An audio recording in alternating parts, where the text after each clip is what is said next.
So, ito yung mga area sa Avilon Zoo kung saan allowed ang interaction with the animals. Like, pwede nyo silang pakainin at yung iba naman, pwede rin silang hawakan pero dapat may supervision syempre ng mga staff. So, for context lang ulit, meron lang namang 3,000 specimens at 600 species ang meron dito sa 7.4 hectare na Avilon Zoo. So, hindi lahat ng pwedeng pakainin at hawakan ay na-experience namin dito. So, namili lang din naman kami ng mga sa tingin namin ay mag-e-enjoy yung mga kids. At syempre, paalala lang mga mi, not allowed po ang outside food ha. So, you have to pay 100 pesos po every food tub na ipapakain nyo sa animals. So, first in the list na pwedeng gawin ay fish feeding mga mare. Pero hindi simpleng fish feeding ha. Kasi arapay malag naman yung papakainin mo. Like, eto lang naman mga mima, yung pinakamalaki freshwater fish for the record. Like, etong nasa Avilon Zoo, mas malaki pa siya sa anak ko. So, habang nagwa-walkthrough kami dito sa loob ng Avilon Zoo, may nakita ko yung pinagkakaguluhan. So, andito pala sa labas, ang napaka-cute na orangutan. Pero that time, medyo nagsusungit siya, kaya nag-alangan kaming magpa-picture. So, after a while naman, bumalik naman na siya sa mode niya. And then, pinayagan din kami ng staff na magpa-picture and then, pwede rin naman daw hawakan. So, ang next na close encounter or interaction na na-experience namin is itong giraffe feeding. So, masasabi ko na dito pinaka nag-enjoy yung anak ko. So, again po ha, ang per tub ay 100 pesos. So, ang laman nito is mga fruits and vegetables na favorite ng mga animals. So, sabi ni ate dito, dati daw allowed pang hawakan yung mga giraffe. Pero ngayon kasi, sa pagkakatanda ko, ang sabi niya, masama yung pakiramdam ng mga giraffe kaya hindi muna nila pinahahawakan. Pero anyway, ang mahalaga, nag-enjoy pa rin naman ng mga kids sa feeding activity na to. At actually, nagmumore pa nga yung anak ko dahil gusto pa niyang pakainin. Nabitin kasi siya doon sa isang single tub lang. Pero sabi ko, wag na anak kasi marami pa tayong ibang pakakainin.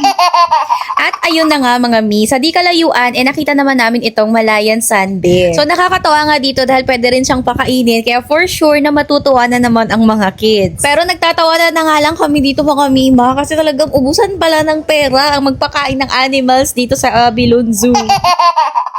Kaya kung gusto nyo talaga itong ma-experience, lalo na ng mga kids, make sure na magdala kayo ng cash. So sa area na to, may dalawang cute na bear, pero isa lang yung medyo nagugutom that time. Kasi pagkakita niya talaga sa amin, diretso na talaga siya dito sa may taas kasi alam niya na dito nagbibigay ng food. Pero yung isa, medyo dead ma talaga siya. Hindi ko alam kung anong problema niya o siguro busog lang. So dito mga mima, medyo struggle lang ha kasi cucumber yung pinili namin and 2 beses kami nalaglagan ng cucumber. So parang nasa 6 cuts lang kasi yung laman ng kada tab. Kaya make sure na naibaon yung mabuti yung pagkain sa stick. Ang next animal feeding na ginawa namin ay dito sa hippo area. So sa pagkakatanda ko, sabi ni ate na nagbabantay, may 4 na hippo dito sa loob pero 2 lang yung nakita namin. Itong isa yung nagsuswimming pero yung isa naman yung pinapakain ng mga guests. Kaya rin siguro ang laki nung pinapakain kasi like 3 years old pa lang daw yun pero ang laki na talaga niya sa personal. Same rate lang, another 100 pesos ulit per tub. So this time, squash naman yung pinakain namin sa animal. Kung sa mga previous animals hindi natakot si Axel pero dito sa hippo siguro dahil mas malapit yung encounter niya tsaka yung itsura na rin siguro kasi dito natakot na talaga siya. So ayaw niyang magpakain mag-isa, gusto niya sabay daw kami kaya ayun, inalalayan ko na lang din siya. So sa bandang last station meron ding rabbit feeding pero medyo pagod na kami dahil last station na to kaya hindi na namin sinubukan. So dito sa area na to 50 pesos per bird ang bayad with only shots and video na rin yon. So marami pang choices ng colors ng bird at pwede rin pong sabay-sabay ha. Like kung kaya mong hawakan yung 3